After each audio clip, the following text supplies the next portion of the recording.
Once upon a time, in a peaceful village called Kuru, everyone lived happily.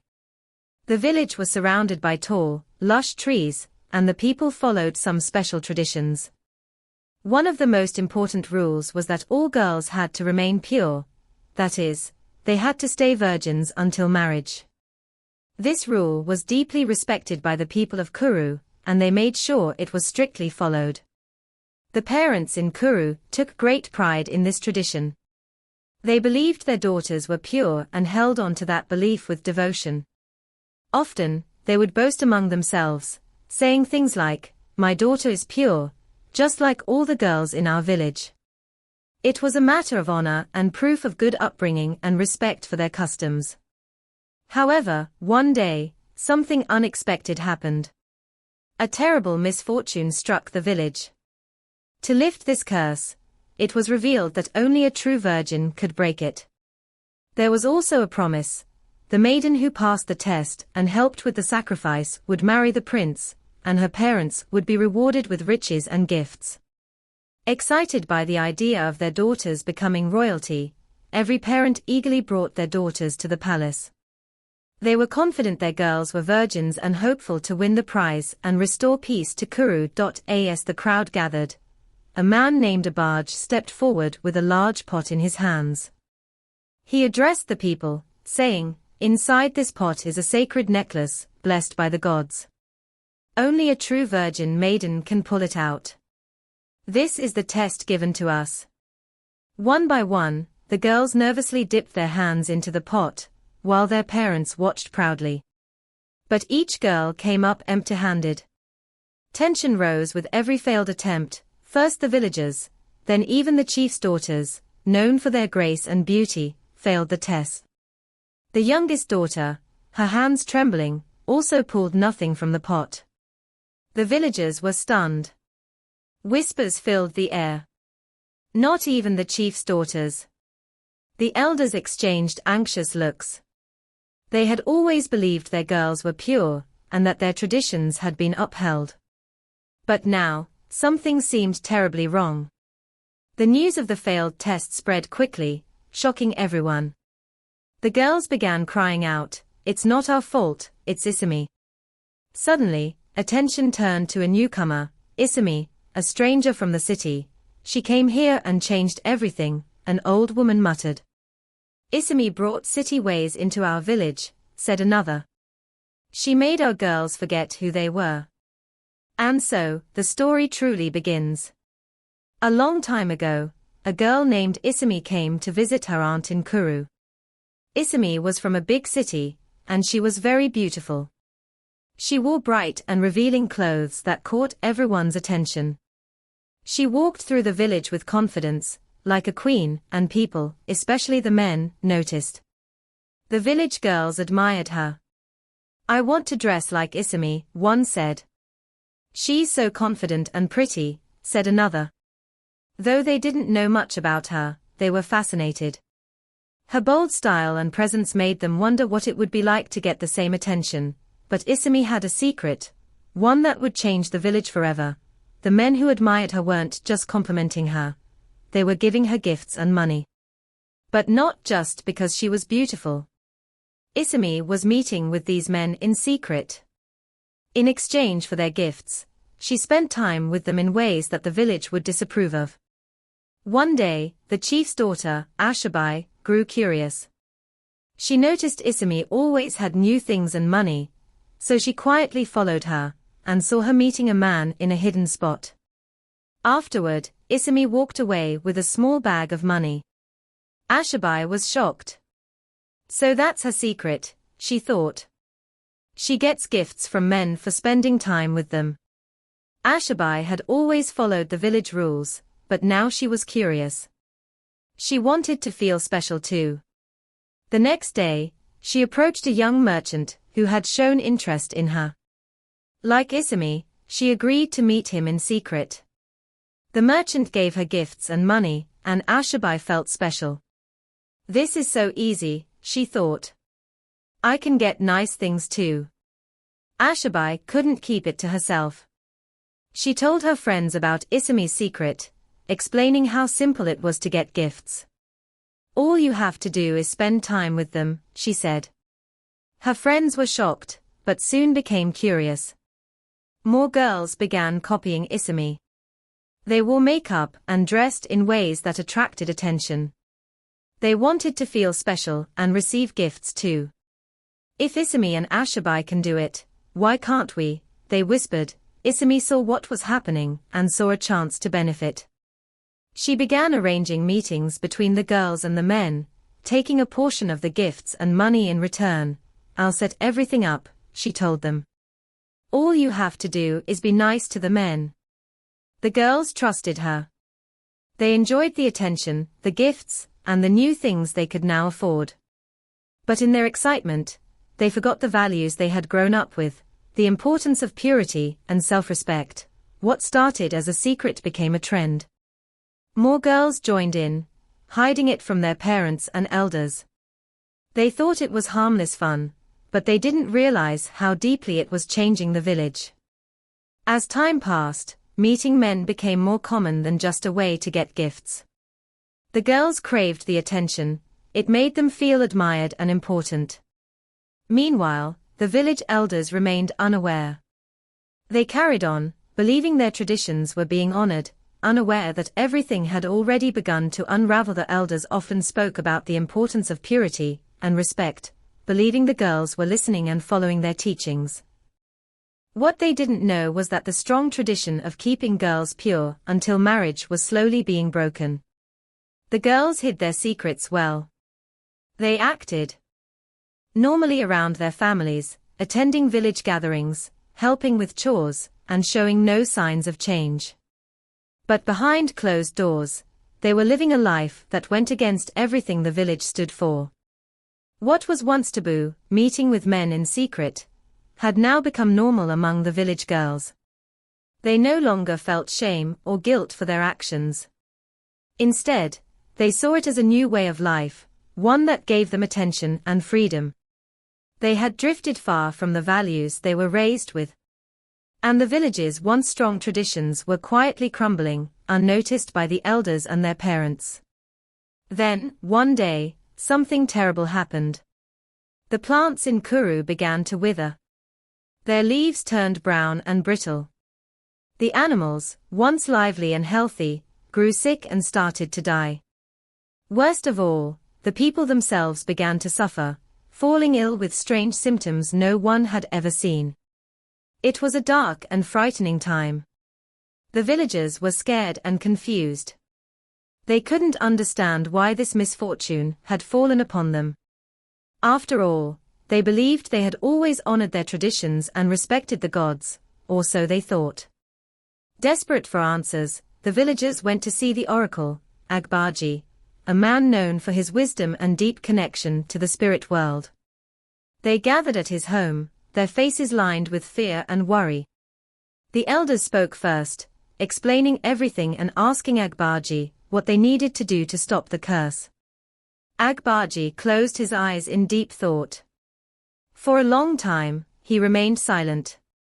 Then, at last, he spoke. The gods are angry, he said solemnly. They are displeased with this village. The sacred traditions have been broken. The purity that once brought favor upon Kuru has been lost. He paused, letting his words sink in. To restore balance and lift the curse, he continued, a great sacrifice must be made. 2 virgin maidens must carry the offering to the sacred altar. Gasps rippled through the crowd. The idea of a sacrifice was serious, but even more shocking was the mention of virgin maidens. The elders, who had always believed the girls in the village were pure, suddenly looked uncertain. Could it be possible their trust had been misplaced? Agbarji added, the sacrifice must be made within 2 days. If not, the curse will grow stronger, and the suffering will increase. The villagers left Agbarji's home with heavy hearts. They knew time was short. They had always taken pride in the purity of their girls, but now, with the strange behaviors of recent months, doubts crept into their minds. Their once solid faith in tradition was shaken. The next morning, the town crier walked through the village, ringing his bell and shouting, "All young maidens, come to the palace. All young maidens, come to the palace." His voice echoed through the streets, reaching every home. The villagers knew this was the moment the test Agbaji had spoken of. That day, all the girls and their parents gathered at the palace. Agbaji stood before them, holding the sacred pot. Inside it was a divine token, a symbol blessed by the gods. Only a true virgin maiden would be able to reach in and pull it out. One by one, each girl stepped forward and placed her hand inside the pot. But no one could retrieve the token. One by one, they failed. When the last girl stepped back, Agbaji made a grave announcement. "There are no virgin maidens left in Kuru." The crowd stood in stunned silence. Whispers of disbelief turned into cries of anger. The village had been shamed. And in their eyes, there was one person to blame, Isami. They said she had turned all their daughters into prostitutes. The same girl they had once admired, the outsider from the city, was now seen as the reason their sacred traditions had fallen apart. Back in the present, Agbaji's voice broke the silence. The gods see everything. Their anger is clear. We must continue the search. Without the sacrifice, the curse will not be lifted. The weight of his words sank deep into the hearts of the villagers. The purity they once took for granted was gone. The girls who were meant to represent pride and tradition had failed. The reality of their situation became painfully clear. Finding true maidens would not be easy. The village was filled with dread and urgency. Blame turned to Isami. She had become the symbol of everything that had gone wrong. The villagers believed her influence had led their daughters astray, causing them to abandon their values and bring down the wrath of the gods. Isami's parents, who lived in the city, heard of the trouble she had caused. Her father, a strict and disciplined man, was furious. "We should have raised her better," he said bitterly. "We were too lenient. Now she's brought shame on our family." Her mother, who had often defended her, was filled with regret. "I should have been stricter," she admitted, holding back tears. "I let her do as she pleased because she was our only child. Now look at the mess she's made." As the villagers continued to talk, Isami stood silently, feeling the weight of their anger. She realized now the full impact of her choices. The once admired girl from the city was now the scapegoat for everything that had gone wrong. The villagers demanded that she take responsibility. They believed she had led their daughters into breaking sacred traditions. The elders knew something had to be done, something to restore order and make peace with the gods. With no virgin maidens left and the curse still looming, they made a final decision. Isami would carry the sacrifice alone. She would atone for her actions by facing the gods herself. Isami stood before the entire village, her heart pounding with fear and regret. She looked into the eyes of the villagers, the same eyes that had once admired her beauty and confidence, now filled with judgment and pain. All around her, the villagers watched with a mixture of anger and disappointment. Isami's parents, who had rushed from the city, stood helplessly by. They could do nothing to shield their daughter from the consequences of her actions. The oracle, Agbaji, handed Isami a calabash filled with sacred offerings. "You must take this to the sacred altar in the forest," he said. "You will walk alone.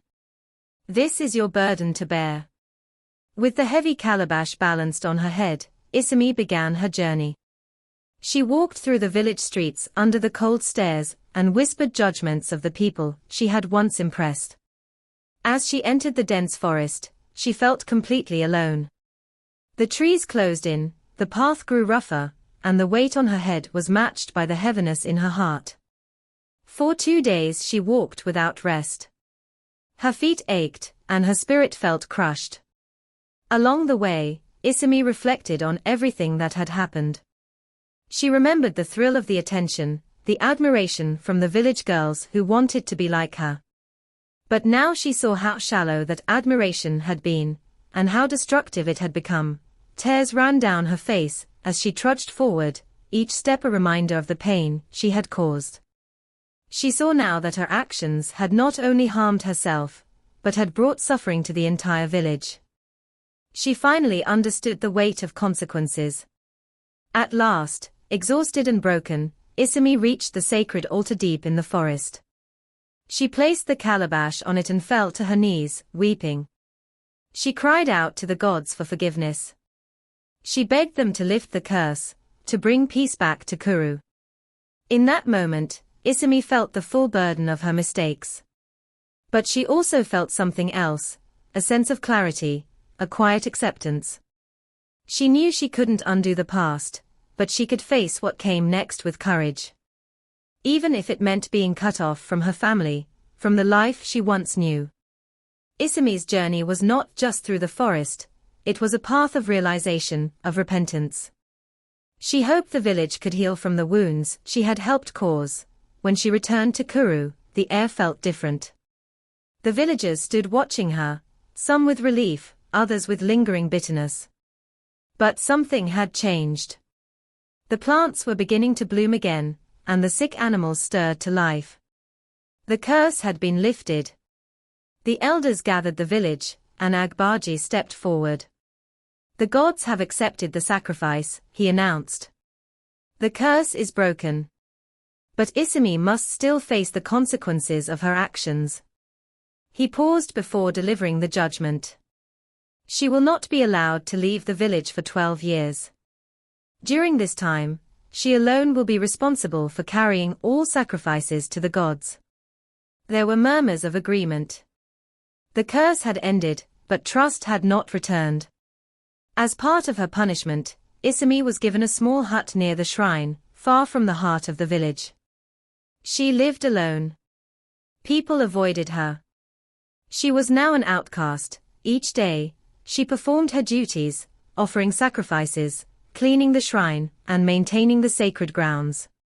The once bright, spirited girl from the city had become a quiet figure, burdened by regret. Her punishment was not just physical, it was emotional and spiritual. She lived with the memories of what she had done, and the knowledge that she had let down not only herself, but an entire community. Meanwhile, the village began to rebuild, not just physically, but spiritually. The elders reinforced the importance of purity, respect, and cultural values. They declared that no one from the city would be allowed to settle in Kuru again. They were determined to protect their way of life from future harm. Isami's story became a cautionary tale, passed down through generations. Parents told their children about the girl who came from the city and brought misfortune. They spoke of the dangers of straying from tradition, and the importance of making wise, respectful choices. For 12 long years, Isami remained in the village, isolated and alone. But during that time, she grew. She came to understand that true worth does not come from attention or admiration, but from integrity, humility, and respect for one's roots. Though the village slowly healed, the memory of what had happened never faded. Isami's story lived on, not just as a tragedy, but as a lesson. A lesson in humility. A lesson in honor. A reminder that cultural heritage is not a burden, but a legacy worth protecting. It was a sad ending for Isami. But it was also a beginning, for the village of Kuru, and for the generations that followed, who would never forget the price of forgetting who they were.